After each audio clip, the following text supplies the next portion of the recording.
Tozosi sawa na likambotali na Gibino Teddy Lwamba Moba ami téléspectateurs wa Azali Bongo ministre na biso ya ressources hydrauliques et électricité na discours nae liboso ya bakasa nyonso tangwa kolobela mai matali lotiliki pe mai Moïse Mbui épaté akoyoka comment est-ce que muta ko comprendre ABC na mituna ka Teddy Lwamba. Comment ça qu'on maîtriser les 4 coins cardinaux et le Congo démocratique. Et j'ai pu compris que ça y a bateau baza surdoué na ba secteur na bango puis ba yebimbo ka malamu bana mboka solo to landa Teddy Lwamba mi téléspectateurs. Bon tozonga na sima pour clôturer cette analyse commentée dans des Moïse Mbui. Merci beaucoup, chers collègues. En principe, sur les deux projets, que ce soit Katende ou Mbombo, il y a des grandes évolutions parce qu'il y a un contrôle assidu au niveau du gouvernement central. Vous savez que le projet de Katende, c'est un projet qui a pris beaucoup d'années de réalisation. C'est un projet qui a été fait par un financement du gouvernement indien via l'Exim Bank, mais qui malheureusement a connu pratiquement 8 dernières années d'arrêt. Il a été pris une résolution, et d'ailleurs on a adopté un conseil de ministres le vendredi dernier, à ce que l'on puisse financer entièrement la centrale, du point de vue génie civil, ainsi que la ligne d'électricité qui va jusqu'à Mbujimaï sous fonds propres. Au fait, qu'est-ce qui se passe, c'est qu'on a pris la résolution de continuer les travaux de génie civil.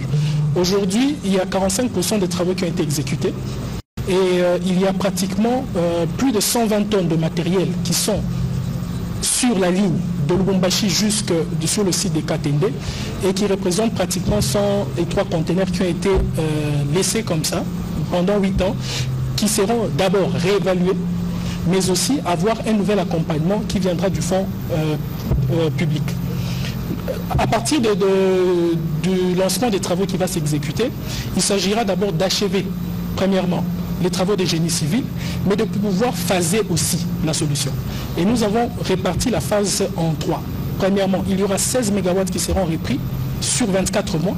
Il y aura une ligne de transport qui sera faite entre 132 kV qui quittera de la centrale de Katende jusqu'à Kananga, 67 km. Et il y aura un raccordement des abonnés en distribution de 18 000 abonnés. Pour la petite synthèse qu'on peut donner, Kananga aujourd'hui c'est une ville qui a un besoin de 17 MW, mais qui n'est desservie aujourd'hui sur un maximum de 1,6 MW, ça veut dire 3 unités de 800 kVA que la SNEL utilise, qui parfois est obligée de fonctionner 8 heures par jour. Ça veut dire qu'avec les 16 MW qui viendront, plus le 1,6 MW qui est disponible, à horizon de 24 mois, nous serons déjà dans la possibilité de pouvoir redonner de l'électricité à l'essentiel de la vie. Monsieur le ministre, vous allez continuer, mais nous sentons un certain scepticisme dans la population de Kananga. Katende, on en parle depuis, on m'a dit, plus de 10 ans. Mais quelle est la recette cette fois-ci qui va faire en sorte que ces projets arrivent à sa fin? Le président de la République a rappelé l'anecdote sur les abeilles cet après-midi. La recette qui nous garantit que ça sera fait, c'est pratiquement, on est parti d'un concept simple. Le gouvernement central s'inscrit à pouvoir faire recours aux FOMIN. Le FOMIN, c'est un fonds qui vient de tout ce que nous avons comme profit. Fonds minier pour les générations futures. Pour les générations futures.